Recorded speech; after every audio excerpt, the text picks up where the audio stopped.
제가 이반 로버츠에 대해서 여러분에게 웨일즈 지방의 부흥을 일으켰던 이반 로버츠에 대해서 잠깐만 말씀을 드리고, 또 그것에 근거해서 우리 자신을 하나님 앞에 어떻게 드리는지 함께 나누기를 원합니다. 이반 로버츠는 1878년이었고 부흥은 1904년이었으니까 26살 때 세계적인 부흥이, 그것이 부흥이 바로 그 해에, 그 다음 해에 아주사 거리로 떨어지고 96년도쯤에 한 2년 됐나요? 1년 반 된 다음에 아주사 거리로 떨어지고 1907년에는 평양으로 가고 또 전 세계 구석구석으로 퍼졌던 그 핵심의 이반 로버츠라는 한 청년이 있었습니다. 26살. 어느 날 그의 마음속에 어떤 부담이 있었냐면, 나에게 기꺼이 굴복하고자 하는 소수의 신실한 성도들을 통해 내가 무엇을 할 수 있는지 교회와 세상에 보여주겠다. 무디랑 똑같지요. 헨리 바알리의 설교 가운데 누구든지 온전히 하나님께 헌신된 그 사람을 통해서 하나님은 못하실 일이 없다. D.L. 무디도 똑같은 얘기를 들었어요. 이반 로버츠도 1904년 그 이전에 아마 그랬겠죠. 나에게 기꺼이 굴복하고자 하는 소수의 신실한 성도들을 통해 내가 무엇을 할 수 있는지 교회와 세상에 보여주겠다. 웨일즈 지방의 부흥운동은 거의 제시펜 로이스 같은 사람은 뒤에서 그 성경적인 백그라운드를 제시했지만, 결국 이반 로버츠 한 사람에 의해서, 그리고 그의 형제들이 옆에서 협조하는 것, 그것에 의해서 세계적인 부흥이 일어났던 것입니다.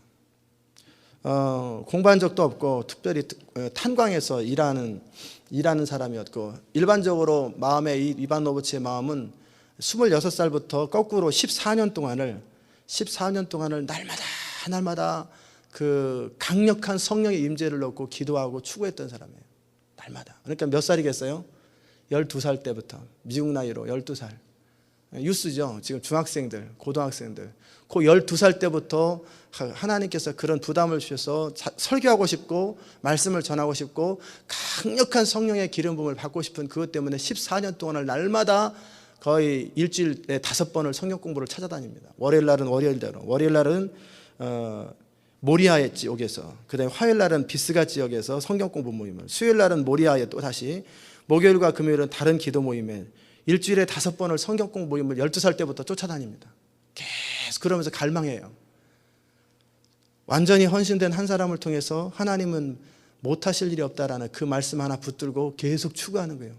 어디로 가야 될지, 무엇을 해야 될지는 몰라요. 그냥 가는 거예요. 계속 14년 동안을 추구했습니다. 그가 이제 탄광에서 일하면서도 대부분의 사람들은 꿈이 있어도 탄광에서 한번 들어가면 벗어나질 못합니다. 삶이 힘들기 때문에. 그런데 그의 마음속에 꿈을 가지고 그 뉴캐슬린 에머린에 있는 그 트레베카 대학 입학 시험을 준비하러 갔는데, 그 학교에서도 졸업은 못하고 어느 정도 하다가 이제 중단됐지요. 뭐 상황들이 안 돼가지고. 그러나 하나님께서 정말 원하셨던 것은 대학교 졸업장이 아니고 또 신학교 졸업장이 아니라 그 한 사람의 간절한 헌신들을 하나님은 기대하셨어요. 그러다가 이제 그 1904년쯤에 어떤 일이 있었냐면, 26살 때죠.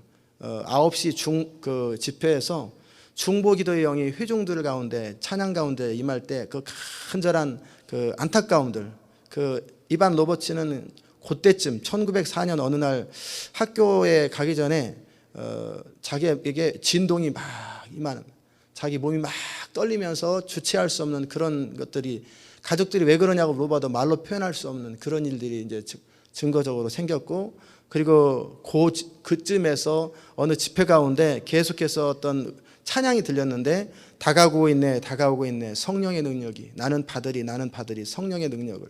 그 찬양을 계속 사람들이 하고 있었고, 7시 중에 셋 조슈아라고 하는 그 부흥사가 와서 우리를 구부려 주소서, bend us, O Lord, 우리를 꺾어달라고, 우리 안에 있는 강팍함을 깨주시고 우리를 꺾어달라고 중심으로 원하는 그런 것이 이 이반 로버츠의 마음을 때렸지요. 그러면서 성령께서 그에게 뭐라고 말씀하셨냐면, 너에게 정말 필요한 것은 이것이다. 너 자신이 구부러지는 거다. 너의 생각이나 너의 감정이나 너의 어떤 계산도 없는 것이다. 나를 완전히 쳐서 복종시키는 것. 성령이 마음껏 일하는데 어느 것도 장애가 되지 않을 만큼 완전히 나를 구부려달라고. Bend us, O Lord. 나를 꺾어달라고 하는 기도를 간절히 하는 과정 속에 이제 그 이반 노버치에게 하나님께서 이렇게 강하게 임하기 시작합니다. 그럴 때 이제 이반 노버치가 감동을 받고 학교 갔다 벼랑간 중간에 돌아오면서 무슨 얘기를 하냐면, 어머니, 성령께서 모리아 체플에 있는 젊은이들 사이에 일하라고 저를 이곳에 보내셨어요. 그리고 동생 데네게로 적어도 2주 안에 이 라우거, 웨일즈 지방의 라우거 조그만 소도시인데 큰 변화가 일어나는 걸 볼 거야. 웨일즈에 지금까지 일어난 적이 없는 가장 큰 부흥이 일어날 거야. 그러면서 자기가 봤던 환상에 대해서 하나님의 음성을 선포하는 것이에요. 그리고 목사님에게 찾아가서 젊은이들을 위한 집회를 열게 해달라고, 허락해달라고. 그리고 이제 아마 우리 금요기도회 같은 기도였는지 모르겠어요. 어른들 집회가 끝나고 젊은이들에게 할 얘기가 있으니까 남아달라고. 그럴 때 한 명의 소녀하고 그리고 16명의 어른들이 남았어요. 아마 회중이 많았을 텐데, 그래서 실망을 했지만 여전히 계속해서 이렇게 기도하려고 추구하는데 그 영적인 분위기는 냉담한 영, 불신앙의 공기가 가득해 있었어요. 그래도 이반 노버치의 마음속에는 내가 하나님이 내게 주신 환상, 2주 안에 하나님이 일하실 거라는 그것을 계속 선포하고, 그렇게 해서 바보가 되는 걸 난 선택하겠다. 이 사람들이 믿지도 않는 사람들한테 계속해서 헛소리 같은 얘기를 해가지고 창피하고 수치를 당할 거냐, 아니면 포기할 거냐. 그럴 때 이반 노버치는 차라리 나는 바보가 되겠다. 내가 지난 14년 동안 추구한 것은 이거다. 나는 어떤 결과가 나타나는지 공개적인 망신을 당하더라도 나는 그 길을 걸어가겠다. 그러면서 26살 된 이반 노버치가 계속해서 거기서 이제 기도하기 시작하고, 그러는 과정 속에 성령이 강력하게 그 지역에 터치하기 시작하고, 그리고 2주 안에 10만 명의 사람들이 회심해 버립니다. 그 2주 사이에 10만 명의 사람들이, 뭐 그 도시에 무슨 10만 명이 있겠어요. 기껏해야 10,000명이나 밖에 없겠지요. 그런데 사방에서 몰려와서 2주 사이에 10만 명의 사람들이 주께로 돌아오고, 그리고서 계속 부흥의 불길이 퍼져가는 거예요. D.L. 무디도 마찬가지죠. 한 사람, 온전히 드려진 사람을 통해 하나님이 못하실 일이 없다라는 그 말씀을 듣고 자신을 드렸던 거예요. 그것이 바로 하나님의 사람이 되는 비결입니다. 저는 여러분이 부흥을 경험하기 원하고 쓰임받기 원할 때 가장 방해가 되는 것이 뭔지 아세요? 지난 월요일날 제가 말씀드린 것처럼 계산하는 거예요. 이것저것 따지는 거예요. 그리고 자기 형편 안에서 최선을 다하는 거예요. 그럴 때 그 사람이 하기는 다 똑같이 아나니아와 삽비라처럼 드리긴 다 드립니다. 다른 대부분의 사람들보다 아나니아 삽비라는 많이 드렸어요. 자기 전 재산의 반을 드렸으니까. 그런데도 죽었어요. 하나님이 원하는 것은 계산된 헌신이 아니에요. 온전한 헌신이에요. 아무것도 아끼지 아니하고 아무것도 측량하지 않는 것. 제가 여러분에게 월요일날 아침에 그런 부담들을 제가 드렸죠. 또 한 번, 아마 여러분은 금식을 할 때 여러 가지 생각할 거라고, 생각이 많을 거라고. 나는 태권도를 하고, 나는 뭐 지붕에서 일을 하고, 나는 몸에서 일을 하고, 나는 많은 사람 만나고, 여러 가지 이유들이 있을 거예요. 페인트 칠하고 여러 가지 일이 있을 거예요. 나는 끊임없이 사람들을 만나야 되고 세일즈를 해야 되고 여러 가지 일이 있을 거예요. 그럼에도 불구하고 나는 금식하다 죽겠다. 나는 금식하다가 죽겠다. 왜? 주께서 나를 벗어날 수 있는 기회를 주셨으니까. 그래서 계산하지 않고 가는 거예요. 그러면 하나님께서 그 사람의 사정을 아시고 오일이 필요한 사람에게 오일을 말씀하시고, 내가 정말 이삭을 바치기로 결정할 때 그만해라. 나는 네 마음을 받았다. 그럴 수도 있는 거고. 그것은 하나님이 결정하는 거예요. 하루 하다가 그 정도면 됐다. 그럴지 아니면 끝까지 해라. 그럴지는 하나님이 결정하는 건데, 대부분의 사람들은 스스로 자신이 결정해 버립니다. 이게 쓰임받지 못하는 이유라는 거예요. 이해되셨습니까? 그 많은 계산들이 있어요. 자기 생각의 범위 안에서 어느 정도까지 하겠다. 그것이 해놓고도 욕을 먹는 거예요.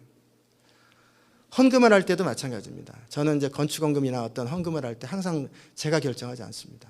하나님 앞에 물질의 은사를 받기 원하고 물질의 재물 얻을 능을 받기 원하는 사람은 물질에서 조금도 꺼리낌이나 인색함이나 계산이 없어야 돼요. 머릿속에 물질에 대한 계산이나 꺼리낌이 있는 사람을 통해서 재물 얻을 능을 주시지 않습니다. 이삭 보세요. 이삭에 계산이 있었다면 우물을 포기하지 않지요. 그러나 우물을 포기하고 또 다른 데 가고 또 포기하고 몇 번을 포기하잖아요. 그는 아브라함과 같아요. 그 아버지 소돔상의 그 왕이 소돔 땅에 전쟁이 일어났을 때 전리품을 많이 가져왔잖아요. 그럴 때 모든 전리품을 너 다 가져라. 그럴 때 아브라함이 했던 말은 뭐냐면 나는 실오라기 하나도 가져가지 않겠다. 나를 부유하게 만드시는 분은 하나님이시다. 하나님이 나를 책임질 것이고 하나님이 나를 보호하실 것이다. 나는 인위적인 방법으로 어떤 일을 행하지 않겠다. 그럴 때 하나님께서 그에게 즉시 나타나시죠. 뭐라고 나타나시냐면 아브라함아 두려워하지 마라. 내가 너의 방패요. 내가 너의 리워드. 그레이트 리워드. 너의 상급이다. 네가 믿은 그대로 난 너의 방패가 될 것이다.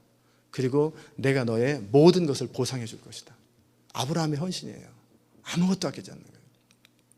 저는 물질을 드릴 때는 항상 물어봅니다. 하나님 어떻게 합니까? 얼마를 드릴까요? 뭐 돈이 있든 없든 상관없어요. 100원이 있든 1000원이 있든 100만 불이 있든 10만 불이 있든 상관없어요. 하나님이 하나도 없는 상태라도 드려라 그러면 드리는 거예요. 집을 팔아서라도 드리고 카드를 내서라도 드리는 거예요. 그러나 드리지 마라 그러면 또 그때 드리면 안 돼요. 드리지 마라 그러면 안 드리는 거예요. 항상 그런 식으로 여러분이 하나님께 뭔가 시간을 드리든 물질을 드리든 여러분이 이렇게 해야 되겠다라고 하는 것, 그것도 의미가 있을 수 있어요. 그러나 온전한 헌신에서는 제한하지 않는 것. 주님 내가 무엇을 하오리까? 내가 어찌하오리까? 얼만큼 기도해야 될까? 그런 부분들을 주님 앞에 감동되는 대로 온전히 드리는 거예요. 그럴 때 하나님이 일하세요. 하나님께서 그럴 때 그 사람들의, 하나님은 거지도 아니고 또 하나님은 무능하지도 않아요. 하나님은 중심에서 아무것도 아끼지 아니하고 깨끗한 상태, 그리고 온전히 구부려진 상태.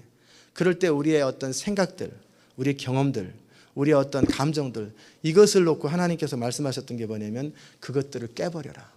그것들을 완전히 깨버리라. 그래서 밴더스.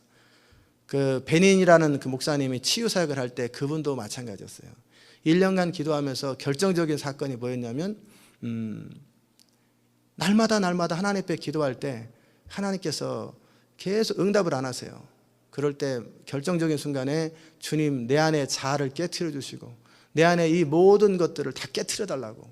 그럴 때 하나님이 뭐라고 그러냐면 내가 그토록 원했던 기도가 바로 그 기도다.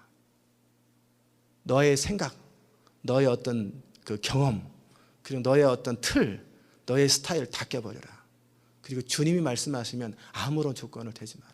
스스로 자기를 합리화하고 변명하고 요럴 땐 요렇게 요럴 때는 각본 만들지 마라. 그냥 주님이 말씀하시면 그냥 홍해 건너다 죽으면 죽는 거지 뭐. 편하게 홍해 건너다 다 합쳐버리면 끝나는 거지. 계산하지 않고 그냥 너를 깨트려라.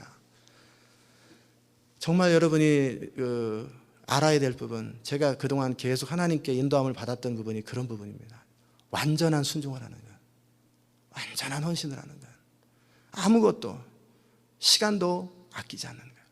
제가 말씀을 준비할 때도 마찬가지. 어느 날은 토요일 날 말씀 준비하기 바쁜데 아침에 막 기도하고 하나님 어찌하면 내가 어떻게 말씀을 준비해야 됩니까? 그러면 성경 읽으라고 그래요. 그냥 네 읽던 성경 본문 차례차례 읽어라. 그래서 하루 종일 읽어요. 3시쯤 돼가지고 벌써 5시간 읽었죠. 하나님 어떻게 말씀을 전해야 될까요? 계속 읽어라. 밤 10시까지 읽습니다. 설교 준비해야 될 사람이 성경 본문, 내가 설교할 본문하고 상관없이 다른 본문을 계속 읽는 거예요. 아침 9시부터 밤 10시까지 계속 성경만 읽는 거예요. 왜 읽으라 그랬으면 저는 읽는 거예요. 왜 계산하지 않는 거예요. 설교를 준비하기 위해서 이런 거 해야지 그런 계산도 없는 거예요. 왜? 어차피 하나님께서 이끄셔야 되는데. 그리고 계속 10시, 11시든 계속 읽어나가는 거예요. 하루 종일. 그리고 안 되면 많은 거지 뭐. 성경 읽으라면 성경 읽는 거고. 그럴 때 1시간 만에 인사이트가 오고 설교가 1시간 만에 준비가 되고 그런 날은 밤샐 필요도 없어요. 밤 11시에 설교 준비가 끝나가지고 전 자버립니다. 그게 하나님이 하시는 일이에요. 우리는 이만큼 자료를 읽고 이만큼 뭐를 하고 이만큼 뭐를 하고 이 계산들이 있잖아요. 그것을 다 무시하라는 거예요. 그것이 이 계획하는 것, 생각하는 것, 그렇다고 미련하게 되라는 말은 아니에요. 그러나 하나님 안에서 미련하십시오. 단순하십시오. 저는 그런 걸 참 많이 경험해요. 아침부터 설교자가 내일 설교가 있는 거 뻔히 아는데 하루 종일 이사야를 예를 들어서 본문하면 10장을 읽는 것도 아니고 그냥 창세기 읽고 있고 뭐 사도행전 이렇게 읽고 하루 종일 10몇 시간을 그거 읽고 있는 거예요. 계속. 언제까지? 주님이 그만 읽으라고 그럴 때까지 계속 읽고 있는 거예요.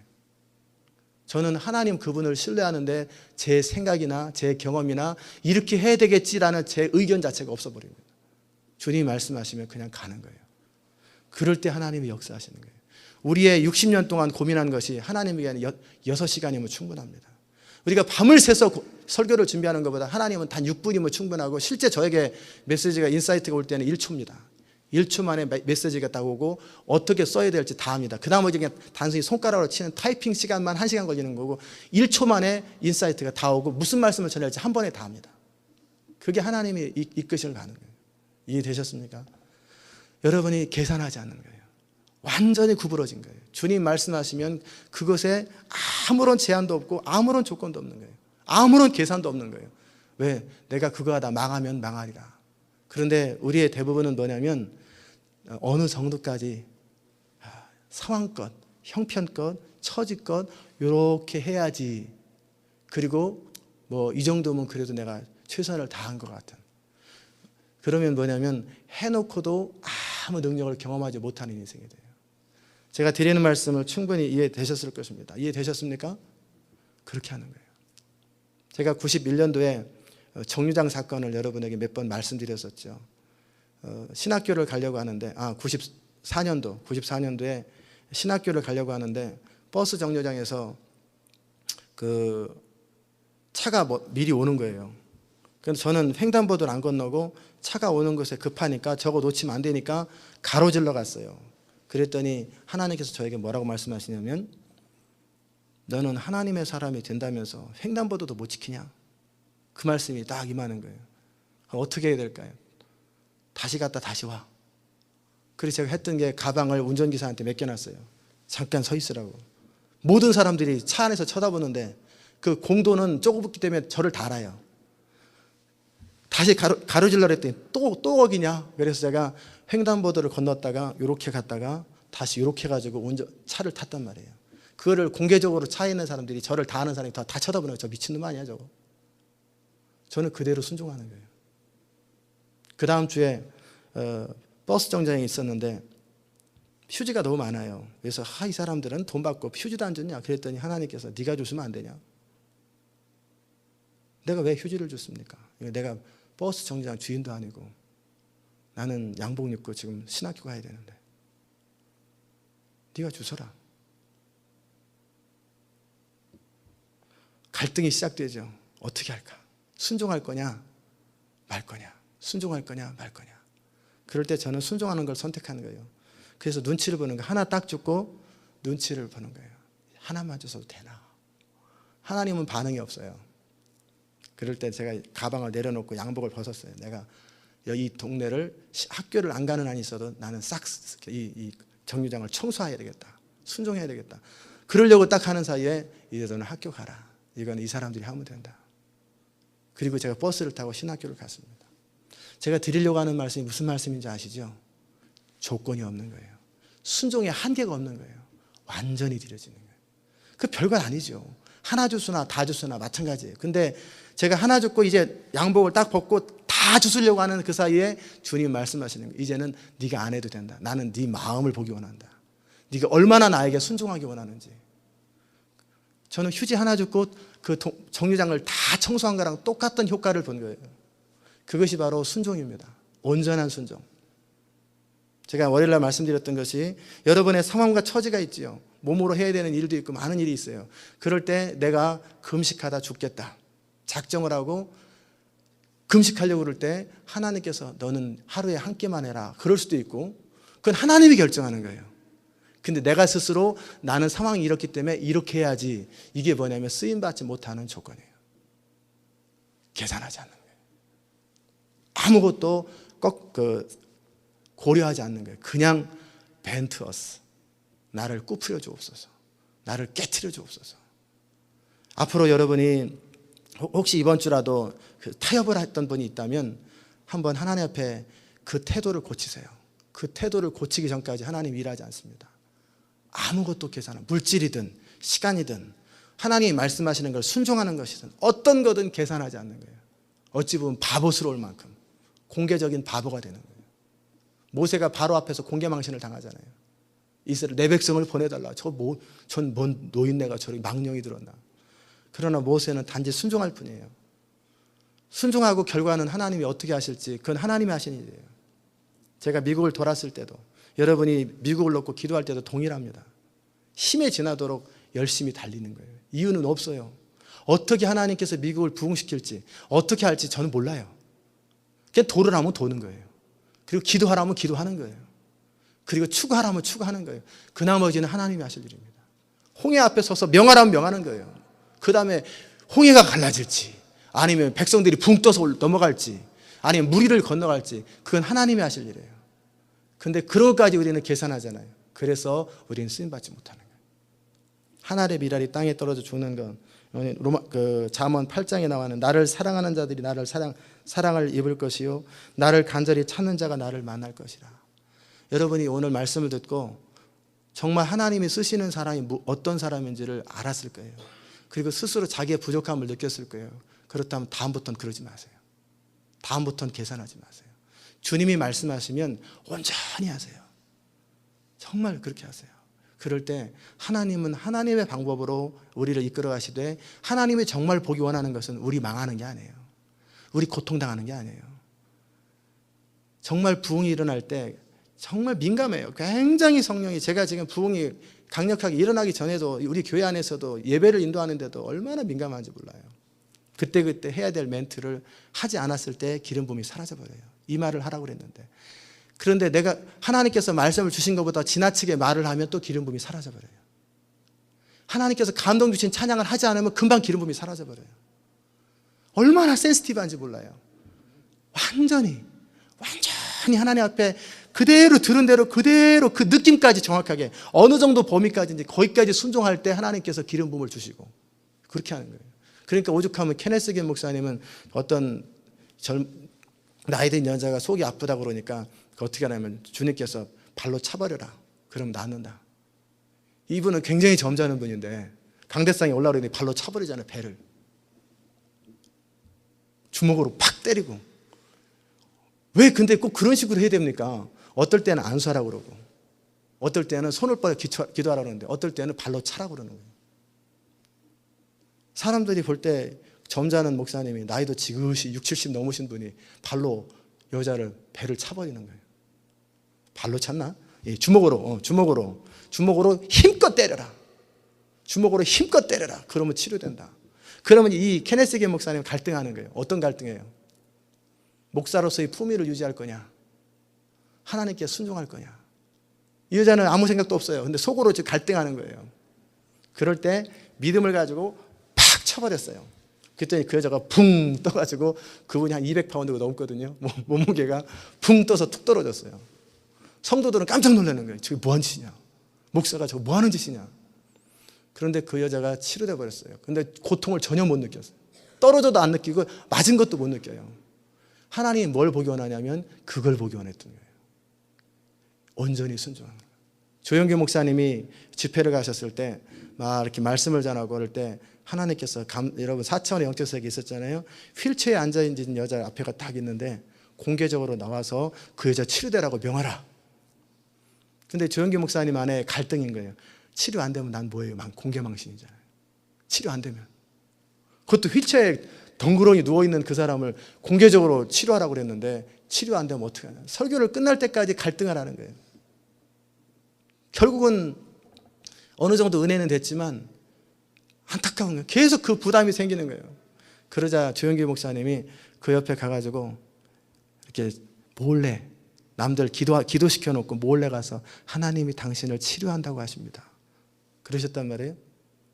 그러니까 그 여자가 벌떡 일어나서 치료돼 버린 거예요.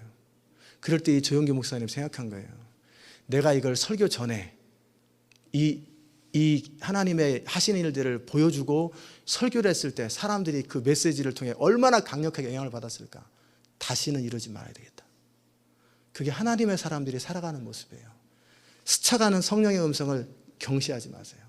그리고 계산하지 마세요. 한계를 정하지 마세요. 완전히 순종하세요. 그럴 때 하나님이 여러분을 통해 일하십니다. 하나님은 제가 지금 이 말씀을 분명히 드렸는데 들을 사람만 들으시면 돼요. 여러분이 정말 그렇게 순종하기 원하는 사람, 쓰임받기 원하는 사람, 이반 노보책에서 했던 것처럼 소수의 헌신된 신실한 사람들을 통해서 하나님이 어떤 일을 하실 수 있는지를 보여주겠다. 정말 온전히 드려진 사람, 완전히 바쳐진 그 한 사람을 위해서 통해서 하나님은 못하실 일이 없다라는 거예요. 저는 여러분이 바로 그런 인생 되시기를 주의 이름으로 축원합니다. 이 시간에 기도하십시다. 여러분의 삶을 한 주간 돌아보세요. 그리고 여러분이 지금까지 살아왔던 삶을 돌아보세요. 왜 하나님의 권능이 임하지 않느냐? 왜 하나님께서 계속해서 나에게 역사하지 않느냐? 어느 정도 배우고 알기는 다 아는데 왜 나를 통해 일하지 않느냐? 뻔합니다. 한 가지 그것 때문에 그래요. 완전히 드려지지 않은 그 생애, 적당히 헌신하는 그 생애, 형편껏 하는 그 생애, 그 버릇을 고치지 않고는 하나님이 일하지 않습니다. 적당히 하지 마세요. 차라리 하다가 죽으세요. 우리 같이 그 부분을 놓고 같이 한번 통성으로 기도하십시다.